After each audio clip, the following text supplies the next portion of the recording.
નમસ્કાર, સમત્વ academy of સાયન્સમાં આપનું સ્વાગત છે. હવે ઘણા સમયથી એક કોન્સ્ટન્ટ ક્વેરીઝ છે એ અમને એવી આવ્યા કરતી હતી કે તમે સાથે કોમર્સ શું કામ શરૂ નથી કરી રહ્યા. આપણી પાસે 8, 9, 10th એન્ડ 11, 12th સાયન્સ છે. કોમર્સ શા માટે આપણે શરૂ નથી કરી રહ્યા? સાયન્સના વિદ્યાર્થીઓને જ્યારે આપણે સમજાવતા હોઈએ કે શું કામ એ સાયન્સ રાખે છે, તો એનું કારણ બહુ સ્પષ્ટ હોય છે. એના વાય જે કહીએ ને, આપણે પહેલો ક્વેશ્ચન હોય પોતાની જાતને કે શા માટે, એ એનું બહુ ક્લિયર હોય છે. રીઝન એ છે કે એ જે એક્ઝામ્સ આપવાનો છે, એ જેઈ હોય, નીટ હોય કે બોર્ડ એક્ઝામ આપે છે, એમાં હરેક માર્કે કોલેજીસનું ડિફરન્શિએશન બહુ ક્લિયર છે. મતલબ કે કોઈ પણ વિદ્યાર્થી છે એ 90% લાવશે કે 80% લાવશે, ઓર જેઈમાં સર્ટન સ્કોર કરશે કે નીટમાં સર્ટન સ્કોર કરશે, એમાં કઈ કોલેજમાં જશે એ બહુ સ્પષ્ટ છે. અને એક માર્કે અથવા એક પર્સન્ટાઇલના ડિફરન્સે એની કોલેજીસ ચેન્જ થઈ જતી હોય. કોમર્સમાં મારા મગજમાં આ વસ્તુ ત્યારે નહોતી ઉતરતી કે ભાઈ બોર્ડ એક્ઝામ જે વિદ્યાર્થી આપે છે 12th કોમર્સનું, એના માટે કોલેજ સિલેક્શન માટે બોર્ડ એક્ઝામનું ઇમ્પોર્ટન્સ નથી. તો જ્યાં સુધી આપણે વિદ્યાર્થીને આ સમજાવી ન શકીએ કે શું કામ એને મહેનત કરવી, કઈ વસ્તુ માટે એ મહેનત કરી રહ્યો છે, એ જ્યાં સુધી આપણે ગળે ન ઉતારી શકીએ ત્યાં સુધી એને કમ્પિટિટિવ એટમોસ્ફિયરની અંદર એડેપ્ટ કરાવવો થોડો અઘરો પડે. એટલા માટે આ વસ્તુ શરૂ નહોતા કરી રહ્યા. રિસન્ટલી જ્યારે હું એવા 3 શિક્ષકો સાથે બેઠો જે અત્યારે મારી સાથે છે, નીરજ સર છે, હાર્દિક સર છે અને હેમલ સર છે, જે લોકો ભાવનગરમાં વર્ષોથી કોમર્સ શિક્ષણની અંદર અગ્રેસર રહ્યા છે અને એમણે ગ્રાઉન્ડ બ્રેકિંગ રિઝલ્ટ્સ આપ્યા છે. આઈ ડોન્ટ થિંક કે ભાવનગરની અંદર કોમર્સમાં એમના જેટલો અનુભવ અને એમના જેટલા સારા રિઝલ્ટ્સ કોઈ બીજા ફેકલ્ટીઝ પાસેથી આપણને મળ્યા છે.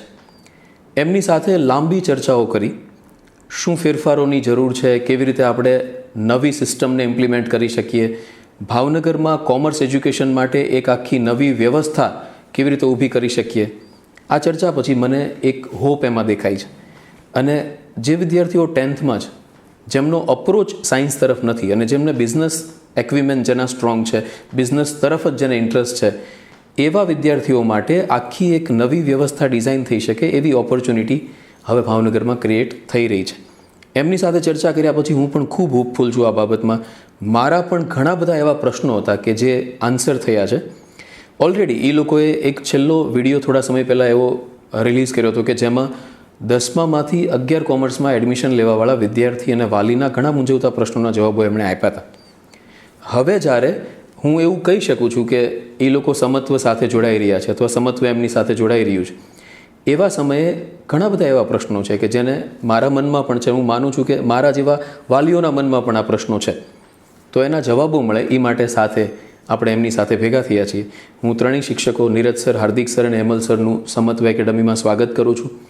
આવતા વર્ષથી કેવી રીતે 11 advance commerce, 11th advance commerce Gujarati અને ઇંગ્લિશ મીડિયમ માટે સમત્વમાં શરૂ થઈ રહ્યું છે, એને લગતી અમુક માહિતીઓ છે એ તમારી સાથે શેર કરવાના છીએ. તો હું એક પછી એક પ્રશ્નો છે એ એમને પૂછતો જઈશ અને એમના જે જવાબો છે એ ખાસ ધ્યાનથી તમે સાંભળશો. અને બની શકે કે તમારો ઇન્ટરેસ્ટ જો કોમર્સ તરફ હોય તો તમારા મુખ્ય જે પ્રશ્નો હોય છે 11thમાં એડમિશન લેતી વખતે આ બધા સોલ્વ થશે. હાર્દિક સરને સૌથી પહેલાં મારો પ્રશ્ન એ છે કે સર, કોમર્સમાં અત્યારે 11, 12 જે ભાવનગરમાં ચાલી રહ્યું છે, એમાં જે પ્રકારના ટ્રેન્ડ છે, જે રીતે વર્ષોથી કામ થતું આવે છે, તમે પણ એ સિસ્ટમમાં કામ કરવા માટે ટેવાણેલા છો, તો એમની સ્ટ્રેન્થ અને એમની વીકનેસીસ, એમના ડ્રોબેક્સ, આ બધું તમને ઇન્ફોર્મેશન હોય જ. તો એ સૌથી પહેલાં માહિતી આપો કે અત્યારે જે 11th કોમર્સનો ટ્રેન્ડ ચાલી રહ્યો છે એ કેવો છે અને એમાં શું ફેરફારોની જરૂર છે? સૌથી પહેલાં તો સર આપનો ખૂબ ખૂબ આભાર કે અમને લોકોને અહીંયા તમે બોલાવ્યા છે સમત્વની અંદર. ખાસ સર આપનો પ્રશ્ન હતો એમાં જવાબ દેવાનો કે હાલની અંદર જે ભાવનગરમાં કોમર્સ ચાલે છે, જે કોમર્સનો ટ્રેન્ડ છે, એની અંદર મોટાભાગના શિક્ષકો દ્વારા એ કામ થાય છે કે બોર્ડનું જે પેપર પેટર્ન છે એને વધારે મહત્ત્વ આપવામાં આવે છે. દાખલા તરીકે કોઈ બાળક 10મા ધોરણના પરિણામ પછી જ્યારે 11 કોમર્સમાં એડમિશન લે છે કોઈ પણ સંસ્થાની અંદર, તો એ 11 કોમર્સની અંદર બાળકોને જેટલા વિષયો છે એ બધા જ વિષયોમાંથી મુખ્યત્વે જે 11thમાંથી જે 12thમાં કામનું છે એવા અગત્યના પોઈન્ટ્સ ભણાવવામાં આવે છે. પછી 12th થોડું વહેલું શરૂ થઈ જાય અને 12thનો આખું બોર્ડનો સિલેબસ વ્યવસ્થિત પૂરો કરવામાં આવે છે અને છેલ્લે 3 મહિના દરમિયાન પેપર રાઉન્ડ લેવામાં આવે છે કે જેનાથી બાળકનું રિઝલ્ટ સારું આવે. પણ અમે ઘણા સમયથી એનાલિસિસ કર્યું છે કે આ જે બાળક જે છે ને એ એકદમ પ્રેક્ટિકલ નથી બનતું. 12મા ધોરણમાં રિઝલ્ટ સારું લઈ આવે છે, કદાચ A1 ગ્રેડ પણ લઈ આવે છે, પણ આગળ જતાં CA, CS કે કોઈ પણ જગ્યાએ કોમ્પિટિટિવ એક્ઝામની અંદર જ્યારે એક્ઝામ દેવા જાય છે ત્યારે ક્લિયર નથી કરી શકતો, કારણ કે એની પાસે જે નોલેજ છે એ માત્ર ને માત્ર થિયરિટિકલ છે. 11મા ધોરણની અંદર પણ કેટલા બધા વિષયની અંદર એવા પોઈન્ટ્સ આવે છે કે જે 12મા ધોરણમાં કામના નથી પણ આગળના લેવલ માટે ખૂબ કામના છે. એ જે 12મા ધોરણમાં કામના ન હોવાના કારણસર એ પોઈન્ટ છે એ છોડી દેવામાં આવે છે. તો મારી દ્રષ્ટિએ વિદ્યાર્થીઓને 11માની અંદર 12મામાં ઉપયોગી હોય 12મા ધોરણની અંદર એ બધા પોઈન્ટ તો ભણાવવા જ જોઈએ. એની સાથે સાથે 11મા ધોરણની અંદર આવતા એવા પ્રકારના ટોપિક્સ કે જે આગળ ફર્ધર સ્ટડી માટે ઇમ્પોર્ટન્ટ છે એ પણ કરાવવું જોઈએ. અને માત્ર ને માત્ર વિદ્યાર્થીઓને બોર્ડલક્ષી નહીં પણ જીવનલક્ષીની સાથે સાથે કેરિયર ગાઈડન્સ મળે, આગળની કોઈ પ્રકારની કોમ્પિટિટિવ એક્ઝામ છે એ કેવી રીતે ક્રેક કરે, CA, CSની અંદર કેવી રીતે આગળ વધે, સારો MBA કેવી રીતે બને, સારી કોલેજની અંદર એડમિશન લઈ અને સારું પેકેજીસ કેવી રીતે મળે, એ પણ કોઈ પણ સંસ્થાનો હેતુ હોવો જોઈએ. તો માત્ર બોર્ડલક્ષી શિક્ષણ ના આપવું જોઈએ. હાર્દિક સર પાસેથી આપણે એ સાંભળ્યું કે કોમર્સમાં અત્યારે જે ટ્રેન્ડ છે એ મેજર બોર્ડ તરફ વધારે છે, જેને કારણે જે દેશની સારી મેનેજમેન્ટ કોલેજીસ વગેરેમાં એડમિશનના સ્કોપ છે એ ક્રિએટ થતા નથી. હેમલ સર પાસેથી આપણે એ સાંભળીએ કે ખરેખર આ વ્યવસ્થામાં શું ફેરફારો કરવાની વર્ષોથી જરૂર છે અને કેવી રીતે આપણે એમાં ચેન્જીસ છે એ લાવી શકીએ. સર, અત્યારે સર કેવું છે, 12મા ધોરણની અંદર કોઈ પણ સ્ટુડન્ટ્સ એક્ઝામ આપે, ખૂબ સારું પરિણામ આવે, છતાં એ પછી જ્યારે કોઈ પણ પ્રકારની એક્ઝામ આપવા જાય ત્યારે એ એમાં પાછો પડે છે. એનું રીઝન ખાલી એટલું છે કે એની પાસે ખાલી બુકિશ નોલેજ હોય છે. પણ માનો કે આ જ વસ્તુ હવે 11મા અને 12મા ધોરણમાં ભણતો હોય, એની સાથે સાથે આપણને ઘણા બધા એડવાન્સ ફીચર્સ આપીએ તો બાળક પોતાનું કરિયર સારું બનાવી શકે છે. જેમ કે સૌથી પહેલી વસ્તુ આપણે એને 11મા ધોરણમાં ભણતો હોય ત્યારથી જ કોમ્પિટિટિવ એક્ઝામની તૈયારી કરાવવી પડે. CA, CS, CMA ઘણી બધી એક્ઝામ છે જેને આપણે IP MET, GIP METની તૈયારી કરાવવી પડે. સેકન્ડ પોઈન્ટ આવે છે એકાઉન્ટ અને સ્ટેટના જે મેઇન 2 સબ્જેક્ટ છે એની કન્સેપ્ટ ક્લિયરિટી. એ ડેપ્થમાં જઈને સ્ટુડન્ટ્સ એ કન્સેપ્ટ એના સ્ટ્રોંગ કરવા પડે, સાથે સાથે એક્સ્ટ્રા પ્રેક્ટિસ કરવી પડે અને સ્ટેટમાં ઘણી બધી શોર્ટ મેથડ્સ છે જેનો યુઝ વિદ્યાર્થીએ કરવો પડે. ત્રીજી વસ્તુ આવે છે કેરિયર ગાઈડન્સ, જે હાર્દિકભાઈએ વાત કરી. 12મા ધોરણ સુધી છોકરો વિદ્યાર્થી એક્ઝામ આપે ને પછી એને ખબર જ નથી હોતી ત્યાં સુધી કે એને આગળ ઉપર કયા કોર્સમાં કઈ રીતે જવું જોઈએ. તો આપણે 12મા ધોરણમાં ભણે છે ત્યાં સુધીમાં જ વિદ્યાર્થીને જો આ તમામ પ્રકારના કોર્સિસ, કોલેજીસ, એનું લિસ્ટ અને એને કેરિયરનું ગાઈડન્સ આપીએ તો એ વસ્તુ વિદ્યાર્થી માટે વધારે સારી વસ્તુ છે, જે અત્યારે સામાન્ય કોમર્સમાં આ વસ્તુ ઓછી જોવા મળતી હોય છે. પછી જે આવે છે એ આત્મવિશ્વાસ. સ્ટુડન્ટ્સ એવા છે જેની પાસે આત્મવિશ્વાસ ઓછો હોય છે, કોન્ફિડન્સ, સેલ્ફ કોન્ફિડન્સનો અભાવ હોય છે. ટેસ્ટ સિરીઝ, વાઇવા પ્રેઝન્ટેશન અને ગ્રુપ ડિસ્કશનનો ઉપયોગ કરી અને આપણે સ્ટુડન્ટ્સનો આત્મવિશ્વાસ, કોન્ફિડન્સ છે એ વધારવો જોઈએ. અને સૌથી છેલ્લે આવે છે સમયનું યોગ્ય આયોજન, નિયમિતતા અને જવાબદારી.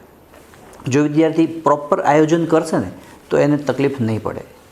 ખાસ કરીને માત્ર બોર્ડની પરીક્ષા પાસ કરવા માટે સામાન્ય કોમર્સ પૂરતું છે, પણ કોઈ વિદ્યાર્થીનું સપનું છે કે એણે CA, CS, MBA with finance, management, HR એમાં આગળ જવું છે તો એના માટે એડવાન્સ કોમર્સ જ એકમાત્ર ખૂબ અને સારો વિકલ્પ છે. તો હું એવું માનું છું કે એટલા ઓપ્શન્સ જે બધા 4-5 પોઈન્ટ છે એ જો વિદ્યાર્થી 11 અને 12 કોમર્સથી જ સાથે સાથે શીખતો જાય તો એને તકલીફ ન પડે અને એનું પોતાનું કેરિયર ખૂબ સારું બનાવી શકે છે. Thank you Hemal sir. મને એક બીજો પોઈન્ટ પણ અહીંયા આગળ ખૂબ અગત્યનો લાગે છે. સામાન્ય રીતે જ્યારે આપણે બોર્ડ માટે પ્રિપેર કરીએ છીએ ત્યારે ડિસ્ક્રિપ્ટિવ વેમાં સબ્જેક્ટને પ્રિપેર કરતા હોઈએ છીએ. આમ જોવા જઈએ ને તો જેટલી કોમ્પિટિટિવ એક્ઝામ્સ લેવાય છે, જે જોબ ઓરિએન્ટેડ પણ હોય, tech an example of UPSC ઓર ગુજરાત માટે આપણે GPSCનું એક્ઝામ્પલ લેતા હોય છે. આનો જે સિલેક્ટિવ પાર્ટ છે, શરૂઆતનો પાર્ટ છે, આ ઓબ્વિયસલી ઓબ્જેક્ટિવ હોય છે સ્ક્રીનિંગ કરતી વખતે. તો જો વિદ્યાર્થી છે એ ઓબ્જેક્ટિવલી ટ્રેન ન થયેલો હોય તો એને આ બધી એક્ઝામમાં તકલીફ પડી શકે. માનો કે તમે UPSCનો છેલ્લા 4 વર્ષનો ડેટા સિલેક્શનનો જોશો તો અરાઉન્ડ 64% સિલેક્શન જે થાય છે એ બધા એન્જિનિયર્સ છે. 7% છે એવા લોકો છે જે લોકો પ્યોર સાયન્સમાંથી સિલેક્ટ થાય છે, મતલબ કે જેણે કેમિસ્ટ્રી, ફિઝિક્સ, મેથ્સ, બાયોલોજીમાં BSc કરેલું હોય, MSc કરેલું હોય. 6% એવા લોકો છે જે લોકો MBBS કરીને સિલેક્ટ થાય છે. 24% અરાઉન્ડ એવા લોકો છે જે લોકો કોમર્સ, આર્ટ્સ રાખીને સિલેક્ટ થતા. આ છેલ્લા વર્ષોમાં ટ્રેન્ડ ખાસો ચેન્જ થયો છે. એનું કારણ એ છે કે જ્યારે 11-12 સાયન્સ કરે છે તો એના દિમાગમાં કોમ્પિટિટિવ એક્ઝામો જે છે JEE વગેરે એની પ્રેપરેશન મેથડ બહુ પરફેક્ટલી સેટ થયેલી હોય છે. તો 11th અને 12th જ સ્ટુડન્ટ એટલો પ્રિપેર હોય છે કે કોઈ પણ નેશનલ લેવલની કોમ્પિટિટિવ એક્ઝામ માટે પ્રિપેર કેમ કરવું. કોમર્સ માટે આ એક્ઝામો ઓલરેડી છે, આઈપી મેટ છે કે જીપ મેટ છે, પણ ભાવનગરમાં એને પ્રિપેર કરાવવાનો ટ્રેન્ડ હજી નથી. જો વિદ્યાર્થીને આપણે 12thથી જ આ એક્ઝામો માટેની પ્રેપરેશન માટે રેડી કરતા હોઈએ, એની તૈયારી આપતા હોઈએ, તો એના દિમાગમાં એક અલ્ગોરિધમ સેટ થઈ જશે તૈયારીનું, કે કોઈ પણ કોમ્પિટિટિવ એક્ઝામ માટે તૈયારી કેમ કરાય. આ જો એ 11th-12thમાં જ શીખી લે છે તો એ સંસ્કારો આગળ ઉપર ગ્રેજ્યુએટ થયા પછી અને નેશનલ લેવલની કોઈ પણ કોમ્પિટિટિવ એક્ઝામ ક્રેક કરવા માટે ખૂબ ઉપયોગી થવાના છે. એટલે માત્ર એનું ઇમ્પોર્ટન્સ આ એક્ઝામો પૂરતું જ નથી, એના પછી પણ જે કરિયરમાં જશે એના પછી એને કોઈ પણ એક્ઝામો ક્રેક કરવી છે તો જે સિસ્ટમથી એણે 11th-12thમાં કામ કર્યું છે એ સિસ્ટમ એને ખૂબ કામ લાગવાની છે. નેક્સ્ટ ક્વેશ્ચન આપણે નીરજ સરને પૂછીએ, અને મારો ક્વેશ્ચન એ છે કે અત્યારે જે 11th-12th કોમર્સમાં વિદ્યાર્થીઓ છે એને આ બધી વસ્તુઓનો કેમ ખ્યાલ નથી હોતો, અથવા એના શિક્ષકો તરફથી ઇન્ફોર્મેશનનો અભાવ છે કે વિદ્યાર્થીઓમાં તે એમ્બિશનનો અભાવ છે, એ લોકો ઓછા એમ્બિશિયસ છે, એવું કંઈ છે? ખરેખર sir, your question is absolutely perfect. મારે આ બાબતે એટલું જ કહેવું છે સર કે વર્તમાન સમયની અંદર વિદ્યાર્થી જગતની અંદર કોમર્સને માત્ર એક ઓર્ડિનરી કોમર્સ તરીકે લેવામાં આવે છે, એક સામાન્ય કોમર્સ એને ગણવામાં આવે છે. અને એ ઓર્ડિનરી કોમર્સ એટલે એવું કોમર્સ કે જે માત્ર બીબીએ, બીકોમ કે બીસીએ પૂરતું સીમિત થઈ જાય. આજે આ કોન્સેપ્ટ એટલો બધો પ્રખ્યાત એટલા માટે નથી કે ના વિદ્યાર્થીઓમાં આ બાબતની જાગૃતતા છે, ના વાલીઓની અંદર એ કોન્સેપ્ટ હજી એટલો અવેર બન્યો છે. આજે મેટ્રો સિટીની અંદર જો આપણે જઈએ તો મેટ્રો સિટીની અંદર આ એડવાન્સ કોમર્સનો કોન્સેપ્ટ એ ખૂબ પ્રચલિત થઈ ગયો છે.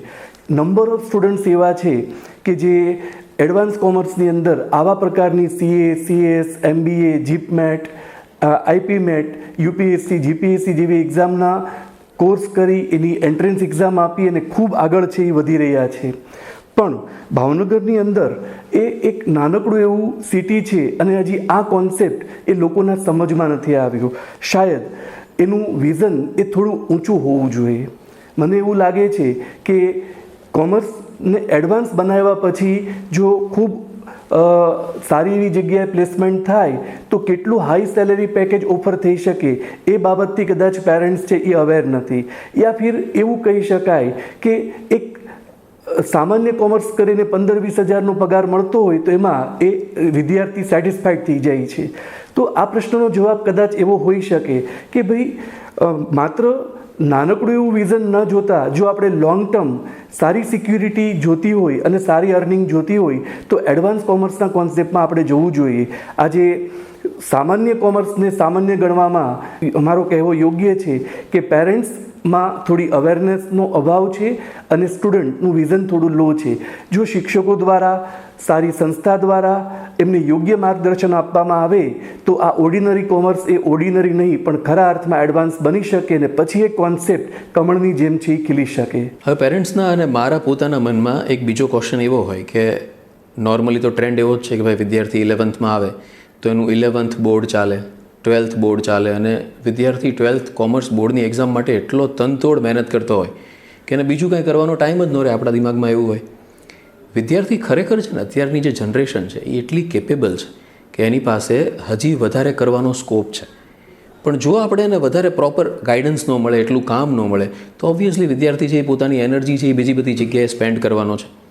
જે વિદ્યાર્થીઓ સ્કોલર છે એમના માટે જ આ આખો આઈડિયા છે કે જેને એજ્યુકેશન એ એનો કોર બિઝનેસ છે, જેને અભ્યાસમાં જ રસ છે, એવા વિદ્યાર્થીઓ માટે. આમ વિચાર કરો ને તો આ કેમ્પસ અને ઇન્સ્ટિટ્યૂટ પણ એવા જ લોકો છે કે જેને શિક્ષણમાં રસ હોય.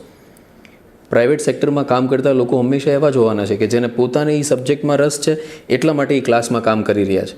મને ફિઝિક્સમાં રસ છે એટલા માટે હું ક્લાસમાં ફિઝિક્સ ભણાવી રહ્યો છું. અને જે સામે વિદ્યાર્થી બેઠો છે એને પણ એવું છે કે જેને અભ્યાસમાં રસ છે તો હજી આખો દિવસ સ્પેન્ડ કરીને સામે બેઠશે. તો આખું કેમ્પસ એવું છે કે જે અહીંયા ભણવાવાળા અને ભણાવવાવાળા માણસો ભેગા થાય છે. તો ઇવન 12th કોમર્સ રાખવાવાળા ઘણા બધા વિદ્યાર્થીઓ એવા છે કે જે લોકોને હજી વધારે એફર્ટ કરવાની એનામાં ક્ષમતા છે. આપણે એને ઓછું આપીને આપણે એને અન્યાય કરી રહ્યા છીએ. મારો પ્રશ્ન એ છે કે માનો કે આપણે આ બે સિસ્ટમ સાથે ચલાવવાના હોય, નોર્મલ બોર્ડ અને જેને આપણે એડવાન્સ કોમર્સ કહીએ છીએ, એવી કોમ્પિટિટિવ એક્ઝામ્સની જે પ્રેપરેશન છે એ જેમાં આઈપી મેટ કે જીપ મેટ આ બધી એક્ઝામ્સ ઇન્ક્લુડ થાય છે. તો આ બે સિસ્ટમને આપણે બ્લેન્ડ કેવી રીતે કરવાના છીએ, એને સાથે ચલાવવાના છીએ કે બે સેપરેટ સિસ્ટમ ચાલશે, વિદ્યાર્થી બેને કેવી રીતે અલગ કરશે, આ એક ખૂબ ઇમ્પોર્ટન્ટ પ્રશ્ન છે. આ બાબતે અમે બધાએ, એમણે પોતે શિક્ષકોએ બ્રેઇન સ્ટોર્મિંગ પણ ખૂબ કર્યું છે.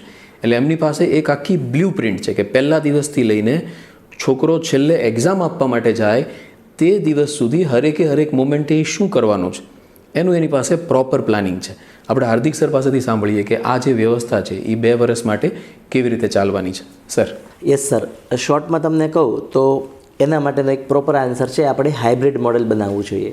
હવે એના વિશે થોડી વાત કરું કે તમે જેમ કીધું કે સર આખો પ્લાન રેડી છે. યસ સર, કોઈ પણ બાળક જ્યારે 10મા ધોરણનું રિઝલ્ટ આવે છે અને પછી કોમર્સમાં એડમિશન લે છે ત્યારે એ બાળકને પ્રથમ 4 મહિના દરમિયાન 11મું ધોરણ ભણાવવામાં આવશે. આપણને ઘણી વખત એક પ્રશ્ન થાય કે સર 4 મહિનામાં 11મું કેમ પૂરું થાય? તો શું તમે ઝડપથી ભણાવવાના છો, પોઈન્ટ્સ કાપી નાખવાના છો? ના, આગળ જતાં ખૂબ જ ઉપયોગી હોય એવા બધા જ પોઈન્ટ્સ, બોર્ડને લગતા ઉપયોગી હોય એવા બધા જ પોઈન્ટ્સ ભણાવવામાં આવશે, ખૂબ ડિટેલમાં ભણાવવામાં આવશે. અહીં બાળકોને ઝડપથી નથી ભણાવવાના, ઝાઝું ભણાવવાનું છે. એક્સ્ટ્રા વધારે લેક્ચર્સ લઈ અમે બાળકોનો 11thનો બોર્ડનો સિલેબસ છે એ કમ્પ્લીટ કરશું 11th માટેનો. આ 4 મહિના દરમિયાન જ્યારે 11th પૂરું થાય છે ત્યાં સુધીમાં એના એડવાન્સના લેક્ચર્સ, એડવાન્સ કોમર્સ જે આપણે કહીએ છીએ એના લેક્ચર તો ચાલતા જ રહેશે, જેના માટે મેઇન સબ્જેક્ટ છે મેથ્સ છે, એડવાન્સ મેથ્સ છે, સ્ટેટિસ્ટિક્સ છે, લોજિકલ રિઝનિંગ છે, એડવાન્સ ઇંગ્લિશ છે, વર્બલ એબિલિટી જેને આપણે કહીએ છીએ. તો આ બધા લેક્ચર્સ તો ચાલુ જ રહેશે, પણ એનો જે ક્રાઇટેરિયા છે એના વીકમાં ઓછા લેક્ચર રાખશું. સપોઝ 2 કે 3 લેક્ચર આપણે એના રાખીએ. તો આવી રીતે પહેલાં 4 મહિના દરમિયાન બાળકોને સંપૂર્ણ 11મું ધોરણ બોર્ડ સાથે કરાવવામાં આવશે કે જેની અંદર એડવાન્સ લેક્ચર પણ આવશે. ત્યારબાદ 7 મહિના સુધી કન્ટિન્યુ દરેક બાળકને 7 મહિના સુધી 12 કોમર્સના બધા જ સબ્જેક્ટ ભણાવવામાં આવશે ઇન ડિટેલ્સ, જેની અંદર બાળકનું સંપૂર્ણ બોર્ડ પૂરું થશે. અને અગેન વીકમાં 3 થી 4 દિવસ એના એડવાન્સ કોમર્સના લેક્ચર ચાલશે અને એની ટેસ્ટ સિરીઝ તો ચાલુ જ રહેશે. તો બોર્ડની ટેસ્ટ લઈએ છીએ એની સાથે સાથે કોમ્પિટિટિવની એની અમારી ટેસ્ટ લેવાતી જ રહેશે, જેથી કરીને બાળક બોર્ડને લગતું તો બધું ભણે જ છે અને સાથે સાથે એડવાન્સ કોમર્સની ટેસ્ટ પણ આપતો રહેશે, જેથી કરીને એનાથી એ બહાર ન રહે. આમ કરતાં લગભગ 30 એપ્રિલ સુધી 12મા ધોરણનો સંપૂર્ણ સિલેબસ પૂરો થઈ જશે. ત્યારબાદ 1 મેથી દરરોજ એડવાન્સ કોમર્સના લેક્ચર લેવાશે, એના કન્ટિન્યુઅસ લેક્ચર લેવાશે, એનું રિવિઝન કરાશે, એની ટેસ્ટ લેવામાં આવશે. સાથે સાથે વીકની અંદર અમુક ટેસ્ટ એના બોર્ડની તો આવતી જ રહેશે, જેમ કે એના બોર્ડના આપણે રાઉન્ડ ગોઠવતા હોઈએ છીએ એ તો આવતા જ રહેશે. આવું કન્ટિન્યુઅસ ચાલતું રહેશે. એટલે છોકરો આવે છે, ભણે છે, એવું પણ પ્લાનિંગ થઈ શકે અને કરી શકીએ આપણે કે વીકની અંદર 6 દિવસમાંથી 4 દિવસ એ કન્ટિન્યુ એડવાન્સ કોમર્સના લેક્ચર ભણે અને એની ટેસ્ટ માટે તૈયાર થાય. એના માટેની આપણે ટેસ્ટ લઈએ અને બાકીના જે વીકના 2 દિવસ છે એ સંપૂર્ણ બોર્ડનું રિવિઝન કરવામાં આવે અને એ રિવિઝનની ટેસ્ટ લેવામાં આવે.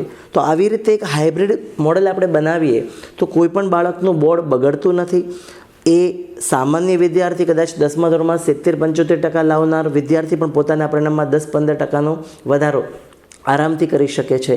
અને બીજી બાજુ એ એટલો પ્રેક્ટિકલ બને છે, એટલું એનું માઇન્ડ ડેવલપ થાય છે, કારણ કે મેથ્સ સબ્જેક્ટ જ એક એવો છે, રિઝનિંગ લોજિકલ સબ્જેક્ટ જ એવું છે કે જેનાથી માઇન્ડ ડેવલપ થાય છે, તમારી બૌદ્ધિક ક્ષમતાનો વિકાસ થાય છે અને એ વસ્તુની આવડતનો ઉપયોગ એ બોર્ડના પરિણામમાં વધારો કરવા માટે પણ બહુ જ ઇઝીલી કરી શકે છે.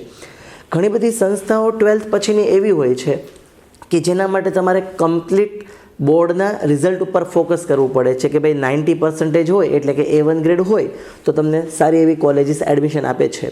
પણ ઘણી જગ્યાએ એવું હોય છે કે રિઝલ્ટ કદાચ તમારું બોર્ડનું થોડું ઓછું હોય, એનો મતલબ એવો નથી કે આપણે બોર્ડની અંદર ઓછી પ્રિપરેશન કરવાની, એ તો આપણી પ્રાયોરિટી છે જ, પણ બોર્ડના રિઝલ્ટની સાથે સાથે તમે કોમ્પિટિટિવમાં એટલા પ્રિપેર થાઓ છો, એટલી પ્રિપરેશન કરીને જાઓ છો કે સારી એવી કોલેજની અંદર એડમિશન લેવા માટે તમારા બોર્ડના રિઝલ્ટને સેકન્ડ પ્રાયોરિટી ગણે છે અને ફર્સ્ટ પ્રાયોરિટી તમારું મેથ્સ, રિઝનિંગ અને તમારું ઇંગ્લિશ વર્બલ એ કેવું છે એના બેઝ ઉપર તમને સારી કોલેજ એડમિશન આપતી હોય છે. અને એ બધી કોલેજીસ જે ગુજરાતની ખ્યાતનામ છે એ અમારી પાસે આખું લિસ્ટ છે એનું કે આ કોલેજની અંદર એડમિશન લેવાથી આટલું સારું પેકેજીસ મળે છે. તો ત્યાં સુધી એ વિદ્યાર્થી કોલેજમાં એડમિશન ન લે ત્યાં સુધી અમે એનો હાથ પકડવાના છીએ. મતલબ કે 12મા ધોરણની એની બોર્ડની એક્ઝામ પૂરી થશે એ પછીનો પણ જે 1.5 મહિનાનો સમય છે એની અંદર પણ અમે કન્ટિન્યુ ડાઉટ સોલ્યુશન્સ અને એની ટેસ્ટ સિરીઝ ગોઠવવાના છીએ કે જેથી કરીને વિદ્યાર્થી ઠેઠ સુધી આ કોમ્પિટિટિવને વ્યવસ્થિત ન્યાય આપી શકે અને સારી એવી કોલેજની અંદર કે જ્યાં એ પ્રિફર કરે છે, એ કોલેજની અંદર એડમિશન ચાહે છે એવી કોલેજમાં એને એડમિશન મળે, સારું એવું પેકેજ મળે અને પોતાની લાઈફ બેસ્ટ બનાવે. પણ એની શરૂઆત અહીંયાથી થશે. બોર્ડને પણ ન્યાય આપશું અને કોમ્પિટિટિવને એટલે કે એડવાન્સ કોમર્સને પણ આપણે ન્યાય આપશું. તો આ બંને વસ્તુ ભેગી કરીને સર એક એડવાન્સ એવું મોડેલ બનાવવામાં આવે, એક હાઇબ્રિડ મોડેલ બનાવવામાં આવે તો વિદ્યાર્થી પોતાની પ્રગતિ છે એ ચોક્કસ કરી શકશે, એને કોઈ રોકી શકશે નહીં. હાર્દિક સરે જે આખી આપણને સિસ્ટમ સમજાવી એમાં બેસિકલી 3 પાર્ટમાં આપણે ડિવાઈડ કરી શકીએ કે પહેલાં 4 મહિના દરમિયાન 11th પ્લસ કોમ્પિટિટિવ, બીજા 7 મહિના દરમિયાન 12th પ્લસ કોમ્પિટિટિવ, અને જે લાસ્ટ પાર્ટ છે આખો એમાં કોમ્પિટિટિવ મતલબ કે એડવાન્સ કોમર્સ જ ઇન્ટેન્સલી ચાલતું હોય અપ ટીલથી વિદ્યાર્થી એક્ઝામ આપે ત્યાં સુધી, પ્લસ બોર્ડની જે ટેસ્ટ સિરીઝ છે એ કન્ટિન્યુઅસ રન થયા કરતી હોય. હવે આપણે એ જાણવું જોઈએ, અને હું માનું છું કે સામાન્ય રીતે સ્ટુડન્ટ અને પેરેન્ટ્સમાં આની અવેરનેસ નથી હોતી. એ છે કે 12th કોમર્સ પૂરું કરીએ પછી આપણે અમુક ઓપ્શન્સ તો આપણને ખ્યાલ છે. માનો કે BCom કરીએ છીએ, મોટાભાગના લોકો જે સ્કોલર હોય છે એ CAની પ્રેપરેશન માટે જતા હોય છે, BBA BCA આ કોર્સિસ આપણને ખ્યાલ છે. અત્યારે આર્ટિફિશિયલ ઇન્ટેલિજન્સ એટલું બધું ગ્રો થઈ રહ્યું છે કે આમાંથી બહુ બધા કોર્સિસની રિલેવન્સ કેટલી રહેશે દેટ વી ડોન્ટ નો. તો એવા કયા કરિયર ઓપ્શન છે ખાસ કરીને બિઝનેસના ફિલ્ડમાં કે જે 12th કોમર્સ પછી વિદ્યાર્થીને બેસ્ટ કરિયર આપે છે, અને એના તમે કોલેજીસના પેકેજીસ જોવા માટે જાઓ ને તો they are equivalent to the IIT packages or any computer સાયન્સની કોલેજમાંથી તમે બહાર નીકળીને જે તમને પેકેજીસ મળતા હોય, સિમિલર પેકેજીસ ઓફર થાય છે. તો આપણે હેમલ સરને વિનંતી કરીએ કે આપણને એ કોર્સિસની ઇન્ફોર્મેશન આપે અને એ ઓપોર્ચ્યુનિટીઝ કઈ છે એના વિશે વધારે ગાઈડન્સ આપે. સર બરાબર છે સર, ખૂબ સારો ક્વેશ્ચન છે. ત્યારે આ ખાસ કરીને વિદ્યાર્થી છે ને એને ખ્યાલ જ નથી હોતો કે 12 કોમર્સ પછી એની પાસે ઓપ્શન્સ કયા કયા છે. એક તો એડવાન્સ કોમર્સની અંદર જ્યારે વિદ્યાર્થી ભણશે એની સાથે સાથે જે અલગ અલગ કોમ્પિટિટિવ એક્ઝામની તૈયારી કરશે અને એ તૈયારી સારી કર્યા પછી જો કોઈ સારી કોલેજમાં એડમિશન મળી જાય તો એના પેકેજીસ ખૂબ સારા છે. આપણે સપોઝ IPMET જીપમેટની વાત કરીએ તો IPMETની અંદર સ્ટુડન્ટ્સ તૈયારી કરે છે, ખૂબ સારું રિઝલ્ટ આવે છે અને એને IIMની ઇન્દોર, રોહતક જેવી અલગ અલગ કોલેજીસની અંદર જો એડમિશન મળી જાય તો લાસ્ટ હમણાં સર્વે કર્યો તે સર્વે પ્રમાણે એવરેજ પેકેજ આ બધી કોલેજીસનું છે ને 30 લાખ છે, 30 લાખ, અને હાઈ સેલેરી તો 1 CRથી ઉપર ઘણું બધું હોય છે. આ એક ઓપ્શન નથી. ઘણા બધા સ્ટુડન્ટ્સ એવા છે જેને પોતાને 12 કોમર્સ પછી CA કરવું છે, CS કરવું છે, MBA કરવું છે, એની સાથે ફાઇનાન્સ, મેનેજમેન્ટ, HR કરવું છે, ખૂબ સારું બનાવી શકે છે. પણ માત્ર અને માત્ર BBA, BCA કે BCom પૂરતું આ કોમર્સ સીમિત નથી, જે રીતે હમણાં નીરજભાઈએ વાત કરી. કોમર્સ પછી ઘણા બધા ઓપ્શન છે જે વિદ્યાર્થીને હજુ ખબર જ નથી હોતી, જેમ કે BSCIT, BSW, BRA, BABM, BMS, BAF, BFM, BBI, BCA, PTC, MBA, MSCIT, ICWA, CFA, MBA, MRS, Master of Library Science, ઘણા બધા કોર્સિસ છે. થોડા સમય પહેલાં મેં સર્વે કર્યો ત્યારે ખ્યાલ આવ્યો કે 12 કોમર્સ પછી વિદ્યાર્થી પાસે અલગ અલગ 56 કરતાં વધારે કોર્સિસ છે જે પોતે કરી શકે છે અને પોતાનું કરિયર ખૂબ સારું બનાવી શકે છે. ખાલી જરૂર છે એ વિદ્યાર્થીને એના પ્રોપર જે કોર્સિસ છે એ કોર્સિસ સુધી એને ગાઈડન્સ આપવાની, એ કોર્સિસથી એને અવેર કરવાની. એ કોર્સમાં જો અવેરનેસ આવ્યા પછી એ વિદ્યાર્થી એ કોર્સની અંદર જમ્પ લાવશે તો એ ખૂબ સારું પેકેજ મેળવી શકે છે. એ સિવાય અત્યારે બીજા ઘણા બધા કોર્સિસ પણ છે. ખાસ કરીને અત્યારે ઇવેન્ટ મેનેજમેન્ટ છે, હોટેલ મેનેજમેન્ટ છે, સ્ટોર મેનેજમેન્ટ છે, ફ્રન્ટ ઓફિસ મેનેજમેન્ટ છે, કે જે બધા વિદ્યાર્થી ખૂબ સારા કોર્સ કરીને એરલાઇન્સનો એક કોર્સ હમણાં બહાર નીકળ્યો છે, એ પણ વિદ્યાર્થીને ખબર નથી હોતી. તો આપણે આ બધા કોર્સિસ વિદ્યાર્થીઓ સુધી જો પહોંચાડીએ તો એ પોતે એમાં કેરિયર ખૂબ સારું બનાવી શકે છે. Thank you Hemal sir. 12th commerce પછી જે કોર્સિસ છે એમની આપણે ઇન્ફોર્મેશન મેળવી. મિત્રો, સમત્વનો હંમેશા પ્રયાસ એવો રહ્યો છે કે એમની પાસે આવતો દરેક વિદ્યાર્થી એની ક્ષમતા મુજબની શ્રેષ્ઠ કોલેજમાં જાય. માત્ર રો કોમ્પિટિશનનો કોઈ મતલબ નથી. જો એનાથી વિદ્યાર્થી ડિસ્કરેજ પણ થાય છે અને જ્યારે એક્ઝામ પૂરી થઈ જાય તો એનું એક વેક્યુમ પણ ક્રિએટ થાય છે.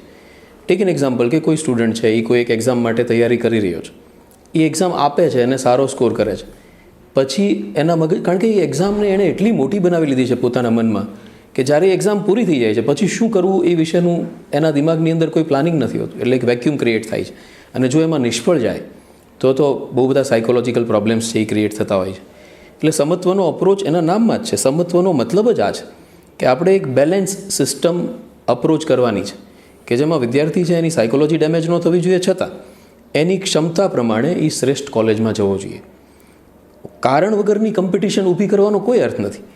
અલ્ટિમેટલી આપણે એ જોવાનું છે જે વિદ્યાર્થી આપણી પાસે આવે છે એ વિધાઉટ સ્ટ્રેસ સૌથી બેસ્ટ કોલેજમાં કેવી રીતે જઈ શકે. કોમર્સનો પણ ઓવરઓલ અમારો પ્રયાસ એવો જ રહેશે કે જે વિદ્યાર્થી અમારી પાસે આવે છે એને નેશનલ લેવલે સૌથી સારી કોલેજોની અંદર કેવી રીતે અમે લોકો મૂકી શકીએ. અત્યાર સુધી જે કન્સ્ટ્રેન્ટ હતો એ હતો કે આપણે લોકો બોર્ડ ઉપર જ ભાવનગરમાં વર્ક કરી રહ્યા હતા. હવે એના સિવાયની જે એક્ઝામ્સ છે એને આપણે એક્સપ્લોર કરી રહ્યા છીએ અને બધી ઓપોર્ચ્યુનિટી, એક કોમર્સના વિદ્યાર્થીને શા માટે બધી ઓપોર્ચ્યુનિટી ન મળે જે અવેલેબલ છે આ પ્રશ્નને આપણે લોકો ઉપાડી રહ્યા છીએ અને 2 વર્ષ સુધી કમ્પ્લીટ એમાં કામ કરવાના છીએ. સૌથી પહેલાં અમારી પાસે પણ આ પ્રશ્ન હતો કે ધારો કે કોમર્સ શરૂ કરવું છે, પહેલાં તો એવો વિચાર નહોતો. એવા વ્યક્તિઓ કે જે સક્ષમ હોય અને જેમનો અનુભવ હોય આ ક્ષેત્રમાં, જેમનું ખેડાણ હોય, એવા વ્યક્તિઓ સાથે જોડાવાથી જ વિદ્યાર્થીઓને એ લેવલ સુધી પહોંચાડી શકાય.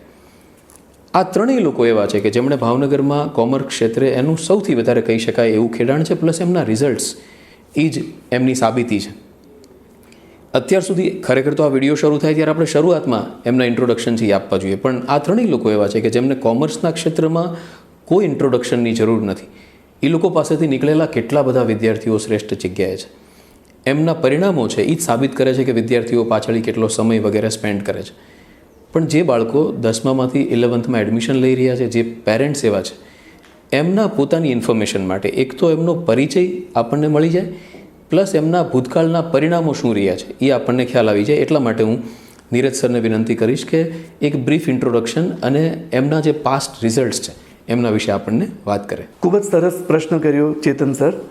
અને ખરેખર જ્યારે આજે રિઝલ્ટની વાત કરીએ તો મારે તમને એ જ કહેવું છે કે આજથી 25 વર્ષ પહેલાં માત્ર 5 વિદ્યાર્થીઓથી મોદી ગ્રુપ ટ્યુશનની અમે શરૂઆત કરી હતી અને આજે જુઓ તમે, માતા પિતાના આશીર્વાદ, ત્રણેય ભાઈઓની જબરજસ્ત યુનિટી, ભાવનગરની શિક્ષણપ્રિય જનતાનો સપોર્ટ, સ્નેહીજનોનો સહકાર, આ બધું સાથે મળી અને આજે 25 વર્ષના અંતે 10,000થી વધુ વિદ્યાર્થીઓને ખૂબ જ સરસ અને સફળતાપૂર્વક પાર પાડ્યાનો અમને ખૂબ આનંદ છે.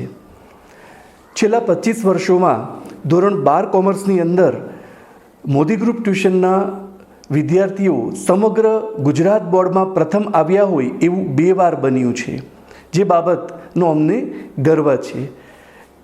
સૌ પ્રથમવાર ડાભી રવિ જે નારી ગામથી ભણવા માટે આવતો હતો અને સમગ્ર ગુજરાત બોર્ડની અંદર પ્રથમ આવ્યો હતો. અને હમણાં 1 વર્ષની જ ખાલી પાછળ વાત કરું તો દેસાઈ તનિષ્કા નામની દીકરી કે જેણે સમગ્ર ગુજરાત બોર્ડમાં ધોરણ 12 કોમર્સમાં 97% સાથે 99.99% સાથે એ ગુજરાતમાં પ્રથમ આવવાનું બિરુદ પ્રાપ્ત કર્યું છે. It was not a very small matter to get the top in Gujarat board. એના માટે સખત વર્ક છે કરવું પડે છે. જો એ દીકરીના રિઝલ્ટની તમને ખાલી વાત કરું તો એમના જે કોમર્સના સબ્જેક્ટ છે, એકાઉન્ટ, ઇકોનોમિક્સ, BA, SP, આ 4 વિષયમાં તો એને 100માંથી 100 માર્ક મળ્યા છે અને સ્ટેટિસ્ટિક્સમાં 99 માર્ક. લખે જેવી રીતે કે ક્યાં એમના માર્ક્સ કાપવા એ જોતી વખતે અમને પણ પ્રશ્ન થાય. ખરેખર ખૂબ મહેનતુ દીકરી. આ ઉપરાંત વાત કરીએ તો સમગ્ર ભાવનગરની અંદર, સમગ્ર જિલ્લામાં પ્રથમ મોદી ગ્રુપ ટ્યુશનના વિદ્યાર્થીઓ આવ્યા હોય એવું 1 વાર 2 વાર નહીં પણ 7 વાર બન્યું છે. સાથે સાથે એ કહેવું પણ આજે યોગ્ય છે કે ધોરણ 12 કોમર્સ પછી જે વધારે સારો અને કોમર્સમાં એક ઉચ્ચતમ કોર્સ પણ કહી શકાય, CA, ચાર્ટર્ડ એકાઉન્ટન્ટ, તો આજે મોદી ગ્રુપ ટ્યુશનમાંથી અભ્યાસ કરી અને CA બની ચૂક્યા હોય એવા 95 સ્ટુડન્ટ્સ છે. અને નંબર ઓફ સ્ટુડન્ટ્સ એવા છે કે જે હજી પણ CA ઇન્ટર અને ફાઇનલમાં અભ્યાસ કરી રહ્યા છે. તો અનેક વિદ્યાર્થીઓ એવા છે કે જે MBA કરી ગયા છે, જે MCA છે, CS છે, જેમણે MSc IT પણ પૂરું કરી ચૂક્યા છે અને આજે ખૂબ જ હાયર સેલેરી સાથે, ખૂબ ઊંચા પેકેજીસ સાથે ન માત્ર ગુજરાતમાં પણ ગુજરાતની બહાર અને કેટલાક સ્ટુડન્ટ તો એબ્રોડમાં પણ બહુ સારી રીતે સેટલ થયા છે. જ્યારે આવી વાત અમે કરીએ ત્યારે અમારી છાતી પણ ગજગજ ફૂલતી હોય અને આવા સ્ટુડન્ટ પર ખરેખર ખૂબ પ્રાઉડ થતું હોય. મેઇન સબ્જેક્ટ જે કોમર્સના હોય, એકાઉન્ટ, સ્ટેટ, ઇકોનોમિક્સ, BA, આ બધા સબ્જેક્ટમાં તો 100માંથી 100 માર્ક્સ આવે એવું અનેકવાર મોદી ગ્રુપ ટ્યુશનના સ્ટુડન્ટ્સમાં બન્યું છે. જસ્ટ કહેવાનો મતલબ એવો છે કે દરેક વર્ષે કંઈક નવું નવું કરતા જઈએ અને નવું નવું રિઝલ્ટ છે આપતા જઈએ. દરેક વર્ષે મોદી ગ્રુપ ટ્યુશન પોતાની યશ કલગીમાં એક વધુ પીછાનો ઉમેરો કરતું રહ્યું છે. આજે તમને એ કહેતા પણ અમને આનંદની લાગણી થાય છે કે સતત બોર્ડમાં નંબર મેળવ્યા હોવાના કારણે ભાવનગરની શિક્ષણપ્રિય જનતા પાસેથી અમને મોદી ગ્રુપ ટ્યુશનને બોર્ડ રેન્કર ઇન્સ્ટિટ્યૂટનું બિરુદ પણ પ્રાપ્ત થયું છે. આ બધી જ બાબતો એ ખૂબ જ સરાહનીય છે. છેલ્લે મારે તમને એટલું જ કહેવું છે કે અગર આ બધી બાબતોનો શ્રેય કોઈને જાય છે તો એ સમગ્ર મોદી ગ્રુપ ટ્યુશનની પ્લાનિંગ, એની ડિસિપ્લિન, એની સિસ્ટમ અને એમાં કામ કરતા કર્મનિષ્ઠ શિક્ષકોની જબરજસ્ત મહેનત, જેને હું ખૂબ બિરદાવું છું. આજે જ્યારે મોદી ગ્રુપ ટ્યુશન એ ખૂબ ઊંચું વિઝન રાખનાર સમત્વ શાળા સાથે કોલાબરેશન કરી રહ્યું છે, ત્યારે ફરી એકવાર અમને આવા પ્રકારની હિસ્ટરીને રિપીટ કરવાની તક મળી છે. અને અમે શ્યોરલી એવું કહીએ છીએ કે અમારા એવા પૂરા એફોર્ટ હશે કે આ હિસ્ટરી રિપીટ થવાની સાથે સાથે એડવાન્સ કોમર્સનો કોન્સેપ્ટ પણ એટલો જ સક્સેસફુલ થાય અને એ વિદ્યાર્થીઓને એવી ઊંચાઈ પર અમે લોકો પહોંચાડીએ કે જેથી કરી અને જ્યારે એ અમને ફરીવાર મળે તો અમને પણ ગર્વ થાય અને એ પણ લાઈફ ટાઈમ અમારા પર પ્રાઉડ છે ફીલ કરી શકે. તો ફરીવાર એકવાર ભાવનગરની શિક્ષણપ્રિય જનતા માટે આ એડવાન્સ કોમર્સ એક ઓપોર્ચ્યુનિટી છે અને એનાથી મોટી ઓપોર્ચ્યુનિટી એ છે કે મોદી ગ્રુપ ટ્યુશન અને સમત્વ શાળાનું કોલેબોરેશન છે કે જેમાં તમને આ કોર્સ કરવાની એક સુંદર તક છે. તો વિદ્યાર્થી મિત્રો, તૈયાર થઈ જાઓ અને જલ્દીથી આમાં જોડાઓ, તમને ખૂબ મજા આવશે. Thank you Neeraj sir. આ ચર્ચા શરૂ થઈ ત્યારે મને ઘણા બધા પ્રશ્નો હતા મારા મનમાં પણ કોમર્સ વિશે. હું પોતે ફિઝિક્સનો માણસ છું, તો એટલી ઇન્ફોર્મેશન મને કોમર્સ વિશે ન હોય એ ઓબ્વિયસ છે. પણ છેલ્લા ઘણા સમયથી જ્યારથી અમે લોકો ચર્ચા કરી રહ્યા હતા ત્યારથી રિસર્ચ કરવાનું શરૂ કર્યું કે ભાઈ કેટલી ઓપોર્ચ્યુનિટીઝ છે, શું વસ્તુઓ અવેલેબલ છે અને શું કામ વિદ્યાર્થીઓ અને વાલીઓ એનાથી અવગત નથી, અથવા જે પેરેન્ટ્સ અવગત છે એ પણ શું કરે છે, પોતાના બાળકોને ભાવનગરની બહાર શિફ્ટ કરવાનું પસંદ કરતા હતા અત્યાર સુધી. તો હવે એવું છે નહીં. હવે એમની પાસે ભાવનગરની અંદર જ એ ઓપોર્ચ્યુનિટી અવેલેબલ છે કે જેમાં એ લોકોને એ સેમ એટમોસ્ફિયર મળે છે જે કમ્પિટિટિવ એક્ઝામ્સ કોમર્સમાં જે છે એના માટે જરૂરી છે. સમત્વ ત્રણેય શિક્ષક મિત્રો નીરજ સર, હાર્દિક સર, હેમલ સર અને એમની સમગ્ર ટીમ સાથે જોડાઈને આ એડવાન્સ કોમર્સનો કોન્સેપ્ટ ભાવનગરમાં પ્રથમ વખત ઇન્ટ્રોડ્યુસ કરી રહી છે. હું એ બાબતમાં ખૂબ આશાવાન અને હોપફુલ છું કે વિદ્યાર્થીઓને એવી વસ્તુઓ મળશે કે જે હજી ભાવનગરમાં અપેક્ષિત નથી. આવનારા 2 વર્ષ છે એ ભાવનગર માટે પણ ખૂબ અગત્યના થઈ જવાના છે કોમર્સ ક્ષેત્ર માટે, કારણ કે જે રિઝલ્ટ્સ આમાં ડિલિવર થશે એ આવનારા વર્ષો માટે કોમર્સના શિક્ષણ ક્ષેત્ર માટે દીવાદાંડીરૂપ બની રહેશે. અમે લોકો અપેક્ષા કરીએ છીએ કે આવનારા 2 વર્ષમાં અમે જેવા સ્વપ્નાઓ જોયા છે અથવા જે પ્રકારની મહેનત કરવાની અમે પોતાની પાસે અપેક્ષાઓ રાખી છે એ બધી ફૂલફિલ કરી શકીએ અને જે વિદ્યાર્થી અને વાલી અમારી પાસે જે અપેક્ષાઓ, જે સ્વપ્નાઓ સાથે આવે છે એમને એમના સ્વપ્નાઓ સાચા કરી બતાવી અને ત્યાં સુધી પહોંચાડી શકીએ એવી ઈશ્વરને પ્રાર્થના, એવી અમારા માતા પિતાઓને પ્રાર્થના, એક સમગ્ર ભાવનગરની શિક્ષણપ્રિય જનતાને પણ અમારી એમની પાસેથી અપેક્ષા છે કે જે આ નવો કોન્સેપ્ટ અમે ઇન્ટ્રોડ્યુસ કરી રહ્યા છીએ એમાં સંપૂર્ણ સપોર્ટ મળશે અને કમસે કમ કોમર્સમાં બીજી કોઈ જગ્યાએ એડમિશન લેતા પહેલાં સમત્વ ખાસ વિઝિટ કરશો એવી અમને અપેક્ષા છે. Thank you so much and I thank all of 3 teachers also. Thank you. Please.